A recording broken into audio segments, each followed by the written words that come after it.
All right, hello everyone. Welcome back to the forecast contest. Going to jump right into it and take a look at the most recent verification. So looking at the CRPS, it looks like Dr. Lupo is the only human forecaster that scored a positive CRPS score this week. Dr. Decker was also close, only minus 2.8, and then, well, there's the rest of us. Me and Dave didn't do particularly well. Dave did a little better than I did, but and once again, the CFS not particularly well. So I'll take a look as I pull up Maxar. Take a look at the Dynacast for this particular week. And we'll do cooling degree days. What was the range? 21 to 5. Okay. Oh, they changed. Does this? I don't know. It looks different. Oops. I think you are right, Michael. I think they did make an update to the page. Yeah, I don't remember it looking like that before, but yeah, they made some change. Okay, so let's see. So you can see there's a couple of interesting spots on the map. Thing that jumps out the most to me is this rather warm sector in the Dakotas, followed by this very cool sector in the Arizona area, which I would guess is attributable to their monsoon season, if I had to guess. Looks like it was overall cooler on the East Coast as well, which, to be honest with you, I don't remember, but I guess it must have happened. Take a look also at the degree data, population weighted. So let's see. Target was 57, so that's a little bit below even the 10-year and even below the 30-year, actually, according to this. So not a very warm period, only ranked 27. Still over half, but could have been worse. So looking at that, looks like it was pretty warm in the north or central area of the country, a little bit warm in California, and overall just cool everywhere else. So we'll take a look now at the 500 millibar, Northern Hemisphere, and heart departure, and go. Oops, I don't think that's that. I picked the wrong one. Is it North America? Is that what we usually do, Dave? North America? Oh, doesn't look right either. Oh, sorry.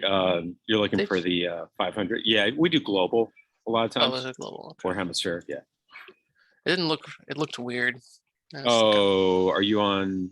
No, that's, oh yeah, that is, it has the mask on or something. That is weird. But I don't know. Oh, well, I'll just use this. Just zoom in a little bit, see a little easier. So it looks like there was a decent ridge of high pressure right where that heat bubble was, with a little bit of weakness or trothiness, if you will, right along the East Coast, which, again, I can't remember there being any trothiness in that. I guess there was that one cold front where it was nice for a day, but looks like really just the big picture, large high pressure dome in the north part of the country, and a little bit of weakness also, which I would guess again is that monsoon deal over in Arizona. I don't know if anyone has any can confirm that or not here. Well, if somebody can confirm that, that's just let me know. So overall looks, let's take a look now then at see how the models did pattern wise. Okay, let's see, okay, so right off the bat for the CFS, big difference in Greenland. looks like it was expecting a pretty strongly negative NAO, and it wound up to be pretty positive by the look of things. And also looks like the ridge structure, at least over on the West Coast, didn't end up, let me actually, maybe it's ocean masking. Maybe that's the problem. Maybe not. I don't know. At least on the West Coast, from what we can tell, that looks Yeah. like it kind of. Michael, try hitting it one more time because that should work. Oh, There there you it go. goes. There you Okay. go.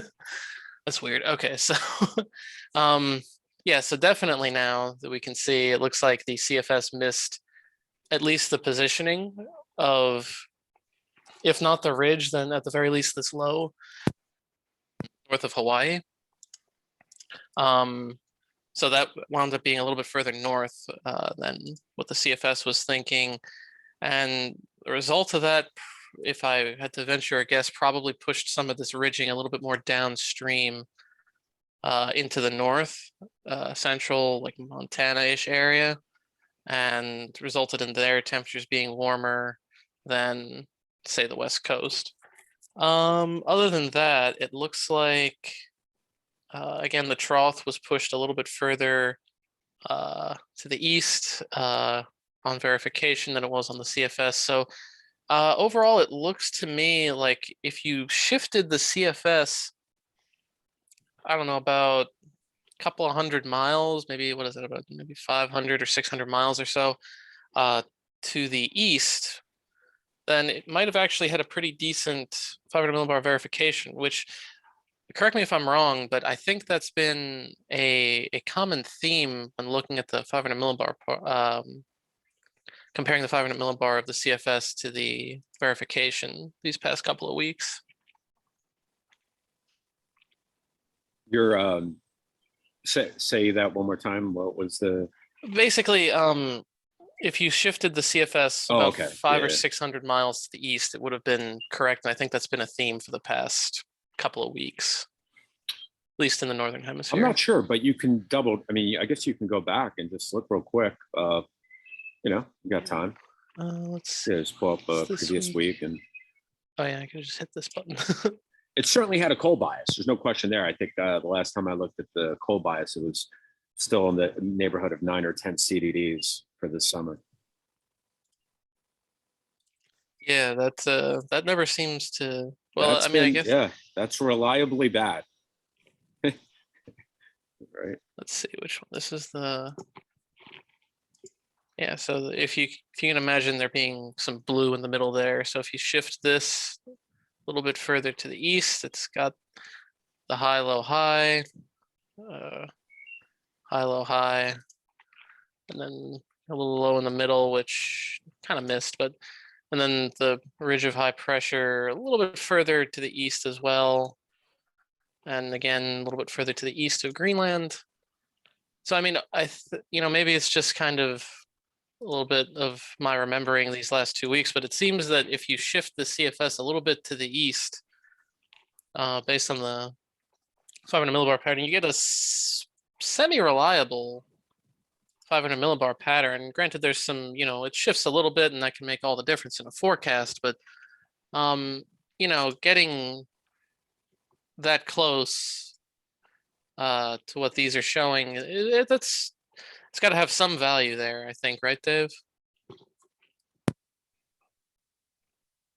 Yeah, I was going to say, I want to say yes, but I also want to say that the devil's in the details. I think before I would, if your point is more than just like, hey, it's interesting to note, but saying, hey, maybe that's something we should apply to the next forecast, like a bias correction from a spatial perspective, I would probably say, well, I'd want to dig into that a little bit more to see to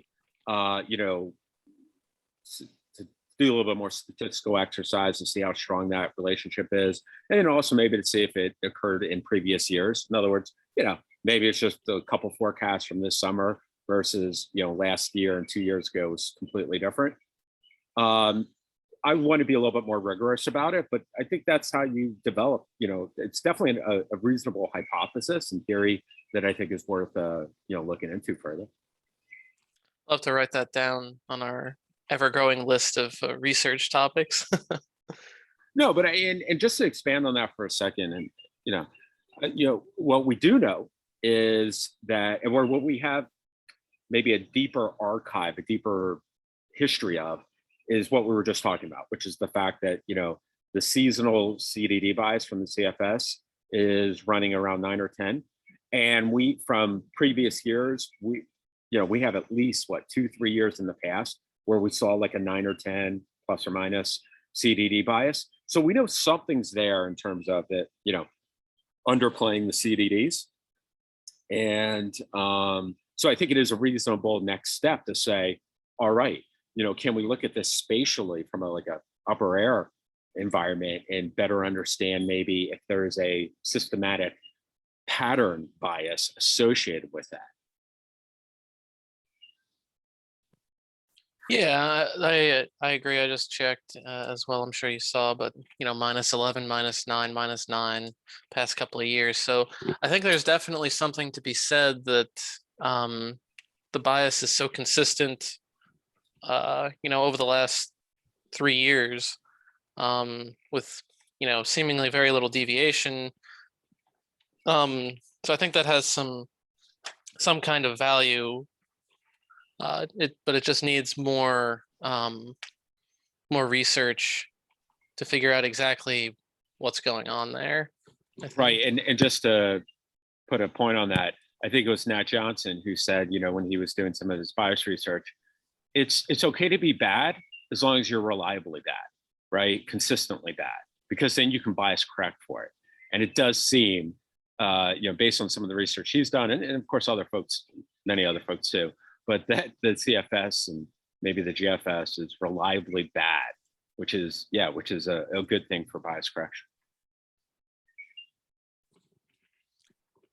Yeah, I think it's certainly would be easier to, at least from this current perspective of the forecast contest, it'd be certainly easier to bias correct the CFS than it would be the Euro, which usually ends up having a bias correction. What is it, around? Yeah, -2 instead of, but a performance of -30. So not exactly easy to bias correct something that's kind of all over the place, if you will. No, exactly. I mean, the bias is weaker, A, and B, you're right. I think some of the research you've done and others too is it's more centered, more symmetrical, which you would expect from a better model, right? And it's a better model, and it means it's harder to statistically improve on. Yeah. All right. So I'm going to take a look now at Dr. Lupo's forecast just to see how he did, since he's the only one of us that actually got a positive score. I'll go back to the temperature cooling degree days for this purpose. So looking at Dr. Lupo's map, if I can bring, here we go. Looks like warm west, warm east with a cool south. So overall, I'd say he definitely hit on the western half of the country. I'd say, cool south, warm west overall. Doesn't look like he hit on the warm east. Actually kind of looks like the east flipped, which I guess was that surprise cold front where it wasn't obliteratingly hot for a few days.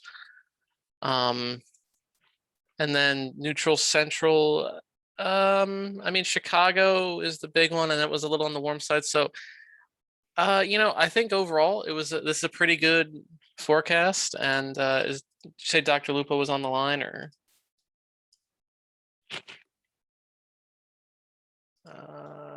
I am. I'm on the line. Yeah, so trying to pull up our forecast information here. Let's see. Yeah, so but pretty good forecast. Yeah, we've been the last few weeks, we've been in that zone, if you will, between the 30 and the 10 year, and we've been playing those odds.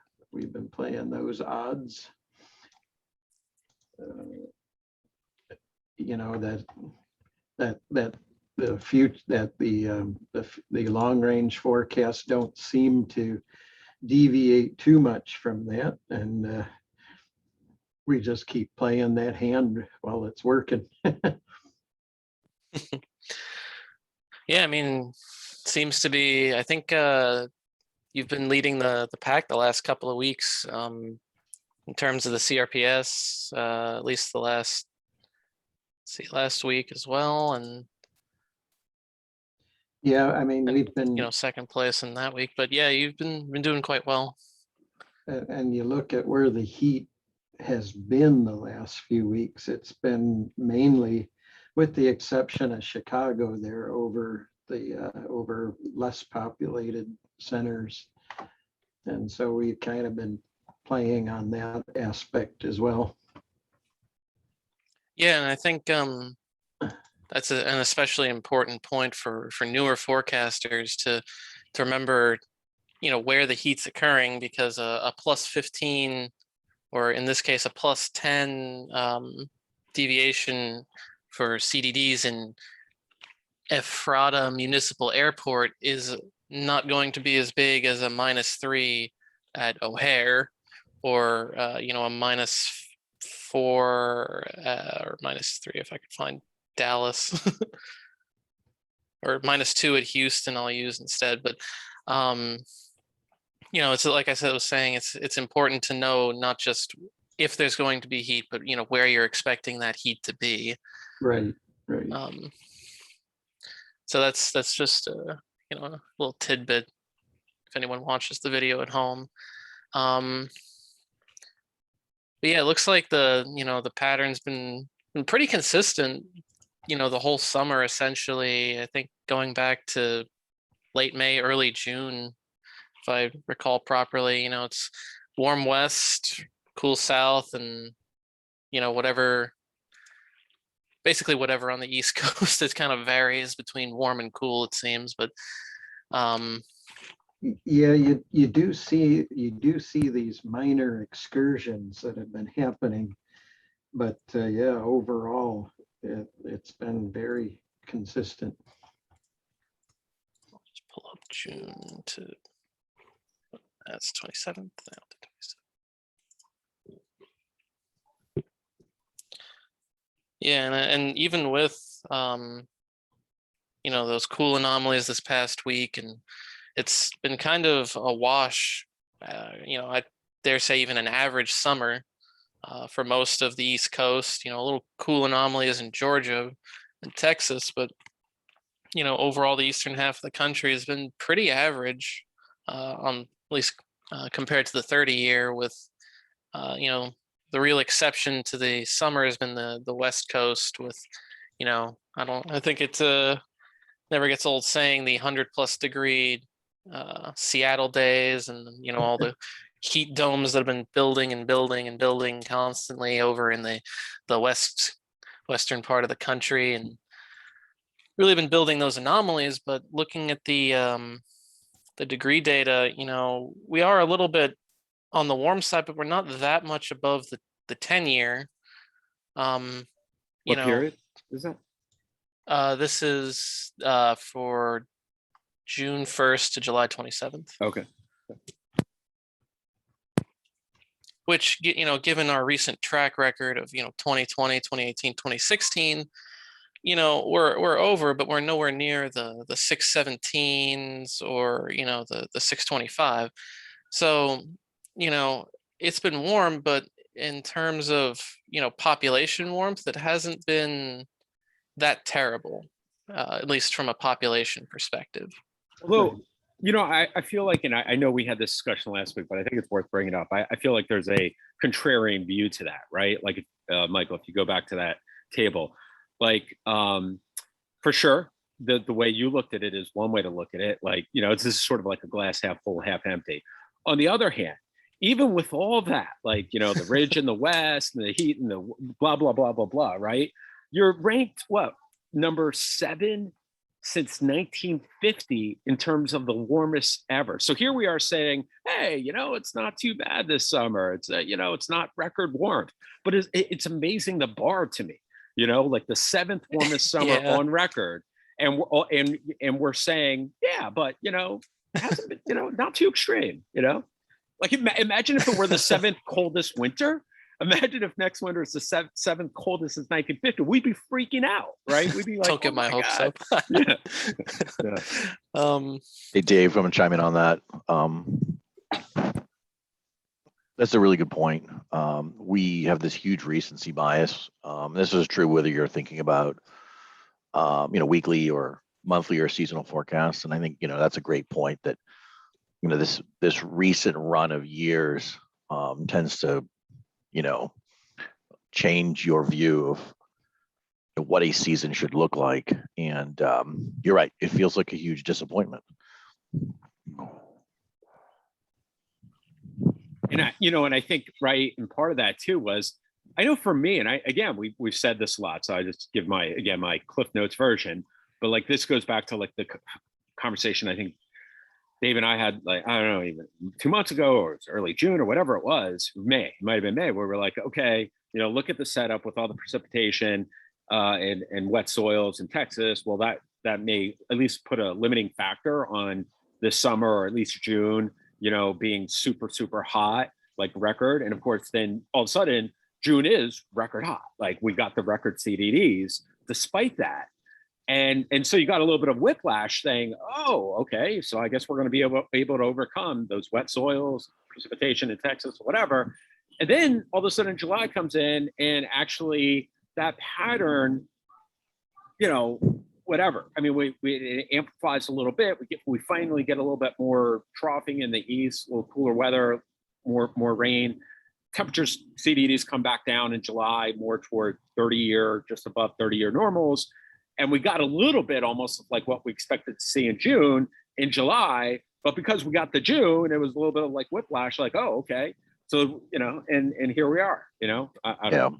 And you're still verifying, if you look at certain thresholds, like 90 degrees is a pretty good threshold in the Northeast. We'll verify with a, decently above normal number of 90-degree days from Boston to Washington, DC. So yeah, July feels like a disappointment, and it's going to end up, normal to slight above. So yeah, to that point, we've overcome, very wet soils in really the eastern half to third of the country. But we're not we're not blow torching it from, Dallas to Atlanta to Boston to Chicago. So I guess it's somehow a disappointment. But yeah, it's a summer that obviously is, going to verify either, near the 10-year or between the 10 and the 30-year. And that is for the seasonal forecast really got, they got kind of, beach muscles, in early July when, you started off with that pattern of, heat in the western third and northern half of the country. And, things got a little bit, overly excited. I think I guess from there, you could kind of only disappoint. Otherwise you'd have had, we'd have been talking about a top 2 or 3 summer had those, early June looks continued. Yeah, I'll just add on to that. If we didn't have that coolness that we have in Texas and on the East Coast, and those brief respites from all this heat and humidity,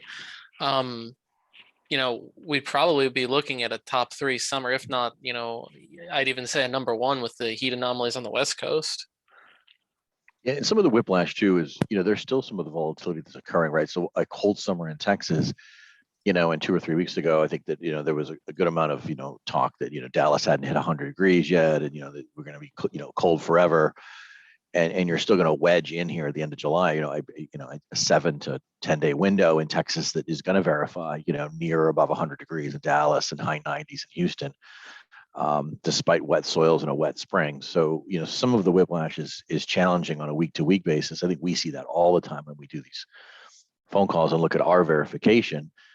Getting a week like that in Texas is still a very big deal. It's a huge consumer of national energy, and a huge amount of demand, nationally is ripping because of just Texas alone. And so, sussing some of that out has been difficult because you kind of get lulled into this like, well, it's rained all spring and it rained for most of June and it's likely going to be cold forever. And they'll probably go back to a pattern that is kind of normal to cold in August. But you kind of you still have this pretty big hiccup in Texas, and sniffing that out was a really big challenge. So the summer is still offering volatility, and it's offering some of these, we like to think of it as like windows of opportunity to see some of these things. Yeah, looking at the next, well, I guess it'd be more the next 3 days, than, since 2 of them already happened, but the next 5-day period, looks like Texas and the South in general have flipped some of that coolness that we've seen. So hopefully that doesn't affect the forecast too much, because I think this was the week I decided to start making my forecast a little bit cooler. But so that would be typical if this was the warm forecast. Let's see, where was I? Hey, Michael, can I say one other? Yeah, sure. Since and I'm going to put my amateur climate scientist hat on, but like I guess what some of this conversation also makes me think. I remember like the summers of again, this I'm speaking out of mostly my but I'm curious if anyone else has thoughts on this. Like when 2010, 11, 12 occurred, those summers, they were like above, like from a national CDD, anything that we had, right? And they, I think they were surprised, like, wow, a new bar and stuff like that, record years, and we had like 3 in a row, or at least 1 or 2 of those were record years, and like 3 really hot years, and it set a new bar. And I look at what's going on this year, and I say, like, is this like over the next 5 or 6 years, at some point we're going to have that ridge, instead of being positioned across the Northwest, be positioned more toward the Midwest or Northeast again. And are we going to be able to have like a super ridge position across some of those population areas? And if so, what is the national CDD going to look like? Like what's the probability that we break our current 1950 to current record by 50 CDDs, 60 CDDs? What's the bar on that? And am I thinking about it correctly? Is that too simplistic, just to say that at some point over the next 5 years, that ridge is going to be repositioned, and those extreme anomalies that we're seeing in the Northwest, Seattle, Portland, are going to be positioned over key areas. And so instead of having the 7th warmest summer, we're going to have the warmest by a lot. Thoughts? I don't know if anyone else has any thoughts on that. Well, I'll say it's a little bit above my pay grade to give you those kinds of answers, but I agree with what you're saying. Like if that ridge does shift, I think we will easily break. I'll just pull up the map so that it's a little bit more easy to see. Build that. Oh, that's the wrong year. Ignore that. It's wrong year. Yeah, if we get these anomalies centered, more from Chicago to Boston instead of from San Francisco to Fargo, I think we could easily see, if I click the right button for once, this 646 go easily to 670, if not even past 700. As to whether it'll, shift that far, anything's possible, but I just don't have that answer. It just, like, again, from a macro perspective, and I'm not talking about the, New York's going to be 112 or whatever. I don't even know. Yeah. I think the record's like 107. But my initial sort of, again, very amateur thought is that there's nothing particularly special about why the ridge, we had that anomalous ridge, in the Northwest, and why, at some point it's going to, whether it's next year or the year after, it's more likely to reposition further east and have a similar type intensity, right? Like, why not? Like, why wouldn't it, be exacerbated by, whatever kind of effects? And if it does, again, what are those kind of anomalies going to look like? And temperatures, absolute temperatures, are they also going to be 2, 3, 4 degrees potentially above previous record highs? Yeah, I mean, I would think that with a ridge of that anomaly, you know, this is basically 2 months of just nothing but a giant ridge sitting over the west. I think if we had that in the east, you'd certainly, if not break the records, I think you'd make a run at quite a few of them. Especially considering I think there were some during one of the last heat waves, some number of records were broken. I think along the East Coast. I think Newark broke a daily high for one particular day. I don't remember exactly, but I think they were close if they didn't break it. So I think, definitely something to watch over the next couple of years to see if that ridge does shift, what will we be, what kind of monster will we be staring down? Yeah. All right. Does anyone have any other comments about this recent verification or about our impending doom of that ridge? No? Okay. Hey, Michael, I have to run, so I would like to answer that question that Dave has, but I'm a bit late for another call, so we'll have to chat next week. Thanks, Okay. guys. Thanks, Dave. Thanks. All right, now to today's forecast. So at a glance, looks like Joshua Herman is our warmest forecaster at 108. That seems awful high, but Yeah, I probably need to talk to Joshua. He may be, I don't know. He may be looking at a different data set or something like that. So I'll try to reach out to him before. Yeah, and I'm not sure he's checking verifications.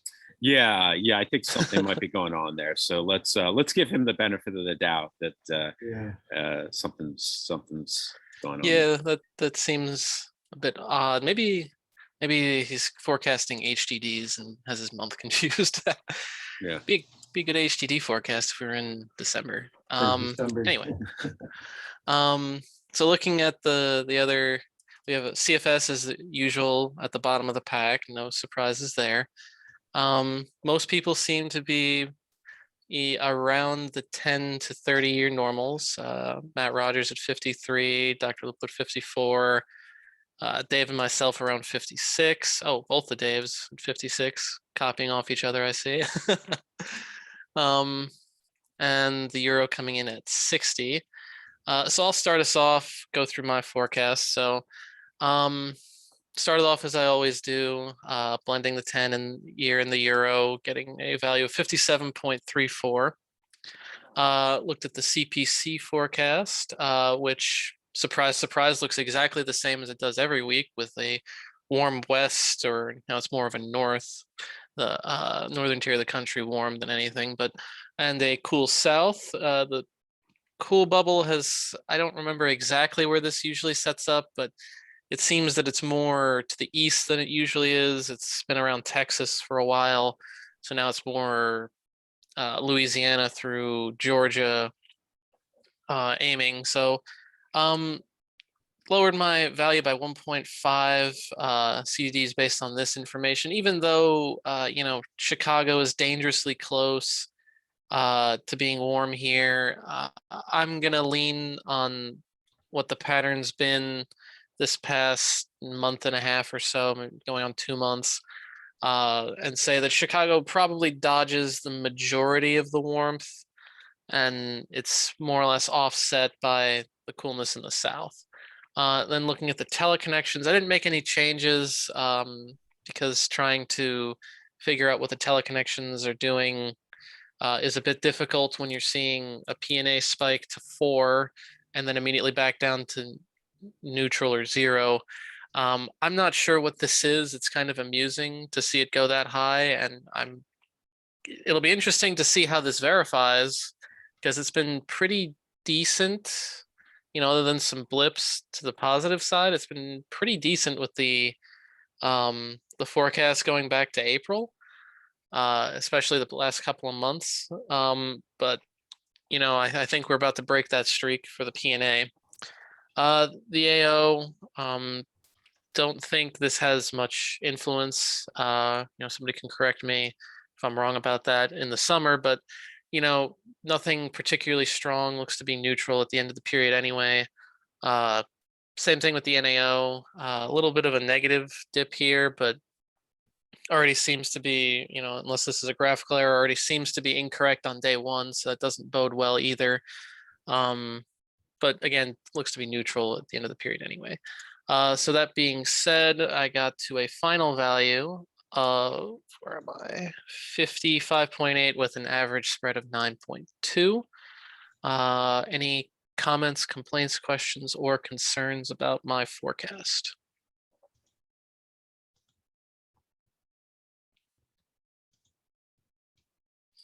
Okay, if anyone has any questions, I'll be here. Who would like to be next on the chopping block? Well, Michael, I didn't see too much to disagree with you on there. And we've just continued with our forecast, because it almost appears you've got some sort of 3 to 4 week strength in the pattern that just keeps us in that warm north, cool south, whereas maybe some of the details differ. One of the things that I'll point out is that we've been on the smaller end of doing the sigmas, just because we've noticed that things have not strayed too far from either the 30 or 10-year normals. Even in June, when we had some of those big days, they didn't get that far out of the range of normal, as I recall. And so we've been keeping our sigmas small as well, which is helping our score out a bit. Yeah, I've noticed that, and I mean, and it certainly seems to be working well. I'm too much of a coward to lower than that, since Well, usually it's not cowardice. well, Especially when it comes to weather. But no, we just feel like we've got a little bit of confidence built up in our summer forecasts. Last year we didn't do quite as well. This year I think we've done a little better. So yeah, I mean, looking at the performance, you're currently, with forecasters that have gone at least 9 times, you're currently second place behind Dr. Decker, which, I mean, he seems to be the person to beat every year anyway. is he in this? Did he issue a forecast? Now that you mention it, let's see how we forecast compared to him. It does And- not look like he forecasted today. And Rogers is another one to look out for. Although, interestingly enough, he seems to be a little less confident. He put a 10 for his spread. Yeah, I saw that. That popped my eyes out. Because yeah, that's quite. Although he's a little lower than us too, but he must think there's a potential for, pardon the pun, to get burned.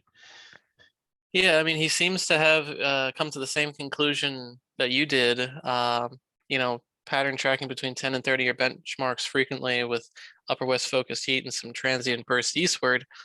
That, I think that raises a good point that, a lot of times with these forecasts, it's not necessarily about how good your formula is. I mean, I'm sure your formula is excellent, but it's about recognizing where the pattern is for the summer, and then if you can jump on that early, and it seems like you've jumped on it well before anyone else has, I think that's something that's equally important for forecasting at this time frame. And I'll also add, I think it's a question that's kind of I've been thinking about, with this consistent ridging that's been building, is there something that's been causing that this summer to just continuously build, or is the MJO just particularly conducive to this, or is it, the whatever phase ENSO's in, or something like that? Does anyone Yeah, and I think it's a combination of things, but I'm really a big believer in that the surface conditions can be a very big contributor to what you're seeing. And of course, especially in the summer, and then from the Rockies on east, as we saw last week, it has just been horribly dry there. Yeah.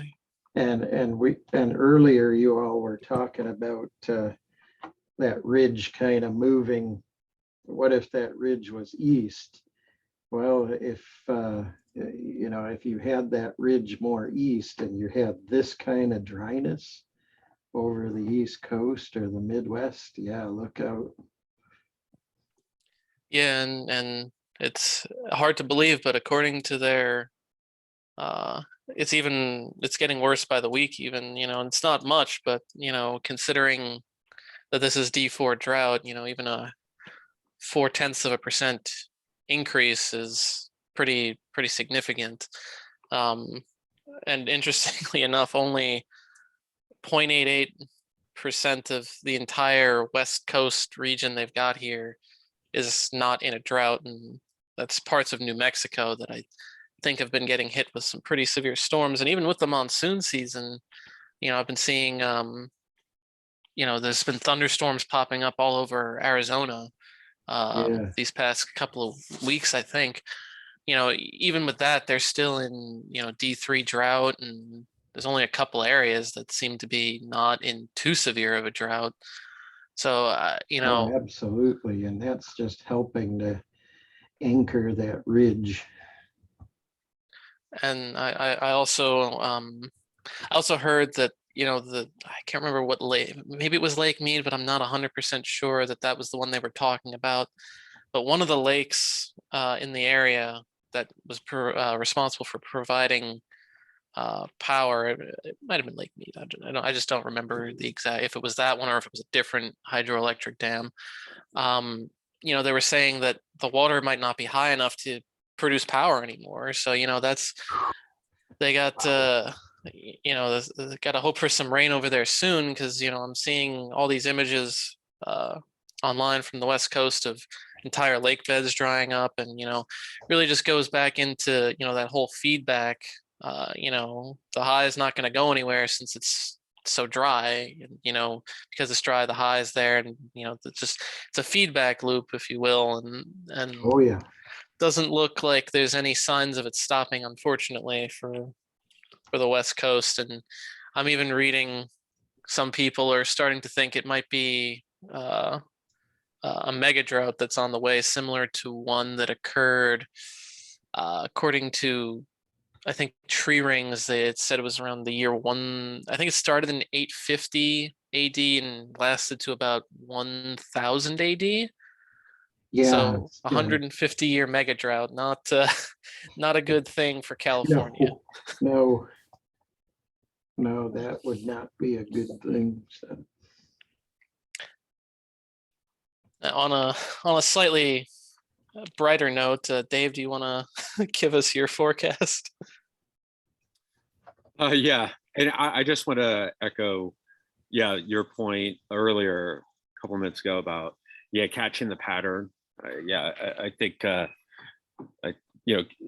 if you can catch the developing or evolving pattern, you can obviously do better, like Dr. Lupo did, and I think that's kudos to him for doing that. When I look back and think about the June, July, you always try to look back and learn from your mistakes. And I think more of my focus was on, hey, June came in extremely hot, hotter than expected, so let's run with that. But I think that probably the bigger takeaway was the pattern, which was the upper air pattern and developing pattern, which was the big ridge in the west, which was already there in June. The drought conditions, which may probably likely help to some degree anyway and enhance and support it. which eventually facilitated more weaknesses and troughs developing further east. And that seems to be what happened, or at least in part. So I think, yeah, I agree. It's good. It was good seeing that come to fruition. I wish I had seen that earlier. All right. The only other point too, I know it's my forecast, but the thing I noticed is the MJO analog has also, and I don't bring this up to say that, hey, just put all your marbles on it, but just an observation, the MJO analog has done very well this summer. I think it's the best forecast with a minimum of 8. Yeah, if you look at the second one, in terms of consensus. So just an interesting note. That hasn't always been the case. So I definitely think you have to look at other years and stuff like that, but for what it's worth. And I guess I bring that up now, segueing back into my forecast. I went with my standard formula, but for weeks I had been inflating it with a fudge factor, but I stopped doing that 2 or 3 weeks ago, seeing that my forecasts were coming in too warm.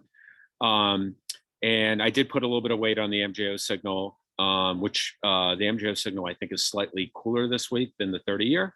And I think that makes sense. So I think, that's the statistical number, but I think, physically it makes sense when you look at the state of the OLR and the actual RMM index.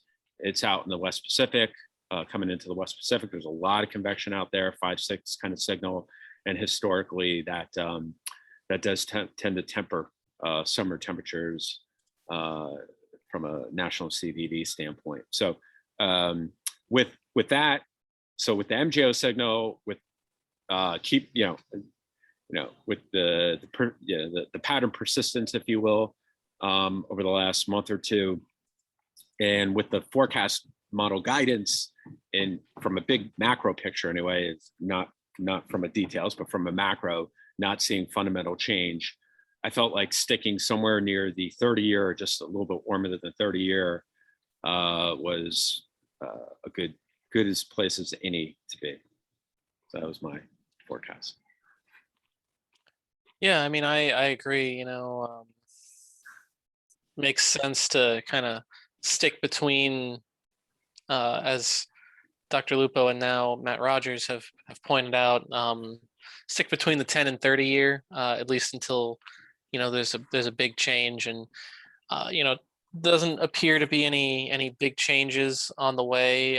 No giant recurving typhoons, no giant shifts in ENSO or the MJO, and not hearing any any shifts from any forecasts, and certainly the consensus from both Matt Rogers and Max Arso, our 2 industry, and Dave D'Arcangelo, of course, our 3 industry people, seem to be in agreement with that. Max Arso is a little bit on the warmer side, but definitely seems to be that we're between the 10 and 30-year, at least until further notice. And something I'll also add is, just as an interesting research topic, it'd be interesting to see, if there was a way to kind of adjust some of the MJO forecasts for something like climate change. Because, it used to be, at least from what I've heard, I haven't really seen it myself, but, certain phases of the MJO are usually pretty good indicators of a certain type of weather. Phases 7 through 1 in the heart of winter is, at least for the US, is usually a pretty good indicator of, there's going to be some cold. And I think there's a similar phase in the summer. I don't have all of them memorized, but so I wonder if with climate change being such a big factor these days, I wonder if there's a way to somehow incorporate that into an MJO analog type forecast to kind of buff it up a little bit, because I think this might just be my personal opinion, but I think this is just a little too cool not doesn't need to be much warmer, but just that's just my personal thought on that. What do you think? Yeah, I think Dr. Decker has mentioned something similar in terms of, looking at some sort of maybe waiting. There's a couple ways to test that. I mean, the short answer is yes. I think that's sort of a good hypothesis, a good plan to say, hey, can we make a smarter MGO input factoring in, climate shift? So that's the short version. Slightly longer version is a couple different things you might be able to do, or any of us, with a little bit of work. One would be just, try a formula that just incorporates the current MJO with maybe like the 10-year, and see if you could come up with a weighting scheme, like, 50% on one and 50 on the other, and just see how it does, right, over time. Yep. So that's a very basic. And then a little bit slightly more complicated, right, would be, I think, trying to maybe detrend or something like the time series first, the CDD, or, and then, run the sort of MJO analog analysis like we have it. And, that might, you're right. And then back testing that and see if it gives us a better outcome, better performance. It's a couple ideas. I might try shifting my forecast to that to test it out. Maybe I'll test it out in the winter. It's a little late to start changing forecasts now, I think, but Right.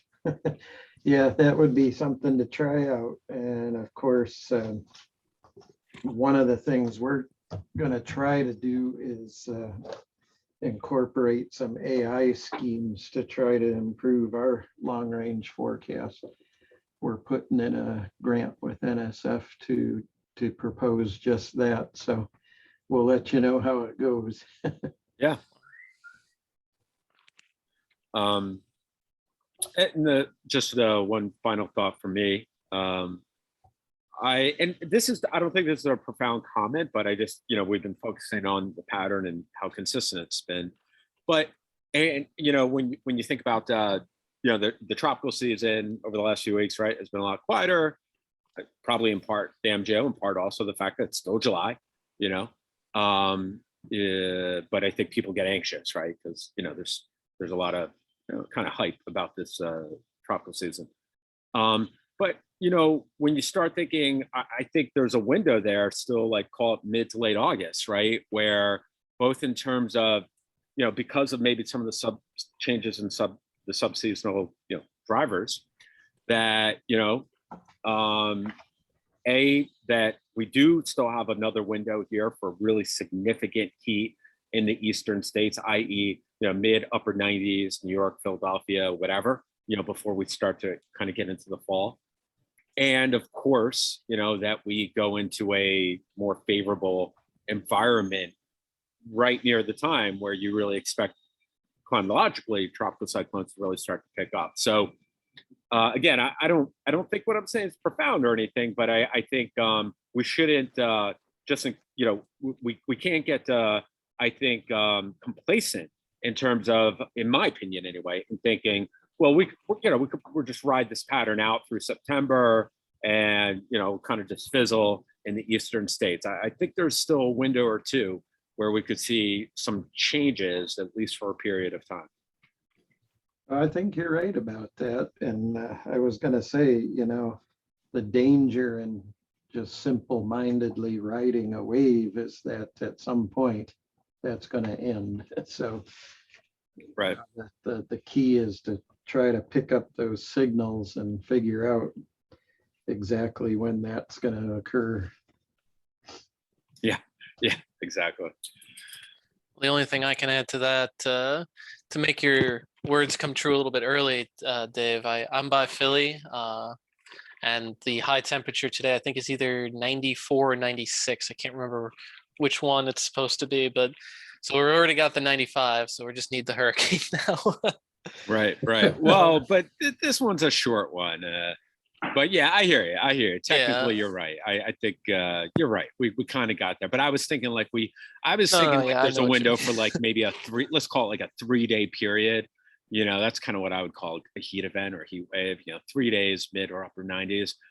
That's kind of what I was thinking. But yeah, no, but I mean, Yeah. and your point though is a good one in terms of kind of what Dave D'Arcangelo was saying too, which is to say that it's not exactly cold. It's not, it's not exactly cold out here either, Right. just because it's not super hot. Yeah, and I'll just an actual point to add, I'll just I've been hearing that once the MJO gets out of its current phase, I can't remember what phase it was in when the guy said it, but I think it was a 3 or 4. Let me just see what phase are we in right now. Yeah, maybe it was in 5, 6 phase, but he said once we get out of our current MJO pulse, that it looks like the tropics should start to heat back up again, especially if it gets back into the 1, 2, 3 area, which it's forecast to do, at least according to the Ensemble GFS. So we'll have to see. Could be some changes on the way. Yep. Well, if you guys don't mind, maybe we could close it out just a minute or two early. I have another meeting following this. Yeah, I was going to say if nobody has anything else to add, we can close a minute early. Oh, that's fine. All right. Well, thanks everyone, and thanks Michael for driving today's discussion. Yep. Thanks, everyone. All right. Bye, guys. Bye.